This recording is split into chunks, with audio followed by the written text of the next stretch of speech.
Champions trophy শুরু হতে বাকি এক সপ্তাহ। অংশগ্রহণকারী ৮ দলের ৬টি ওয়ানডে সিরিজ খেলে নিজেদের প্রস্তুত করছে। বাংলাদেশ আর আফগানিস্তানের ভরসা শুধুই অনুশীলন। আয়োজন সফল করতে প্রস্তুতি শেষ করেছে পাকিস্তান। সাবেকদের বেশিরভাগই ফেভারিট তালিকায় ভারত ও পাকিস্তান। যে চ্যাম্পিয়ন্স ট্রফি নিয়ে এত অনিশ্চয়তা সেটা এখন শুরুর অপেক্ষায়। শেষ মুহূর্তের প্রস্তুতিতে ব্যস্ত দলগুলো। ট্রাই সিরিজ খেলছে পাকিস্তান, সাউথ আফ্রিকা আর নিউজিল্যান্ড। ভারত ইংল্যান্ড ওয়ানডে সিরিজও রোমাঞ্চ ছড়াচ্ছে। চ্যাম্পিয়ন্স ট্রফিতে কোয়ালিফাই করতে ব্যর্থ শ্রীলঙ্কার সঙ্গে খেলে নিজেদের তৈরি করছে অস্ট্রেলিয়া। অন্য দুই দল বাংলাদেশ আর আফগানিস্তান অনুশীলনেই ভরসা। আয়োজক হিসেবে পাকিস্তান নিজেদের প্রমাণে পুরোপুরি প্রস্তুত। ভেন্যু সংস্কার নিয়ে দুশ্চিন্তা দূর হয়েছে।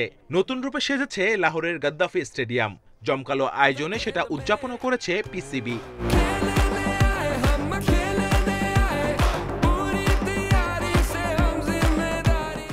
জিতোবাজি খেলকা আতিফ আসলামের গাওয়া থিম সং সারা ফেলেছে বেশ।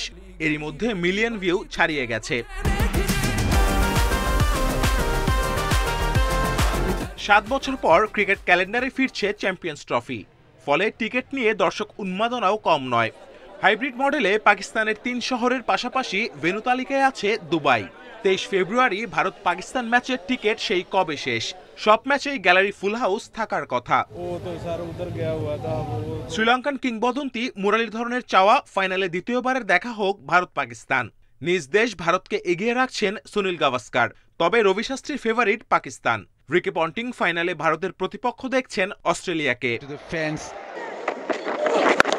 পাকিস্তানের ট্রাই সিরিজ জানিয়ে দিচ্ছে হাই স্কোরিং ম্যাচ হবে চ্যাম্পিয়ন্স ট্রফিতে। ফলে ওয়ানডের আড়ালে টি-20-র মজাটাই পাবেন দর্শকরা।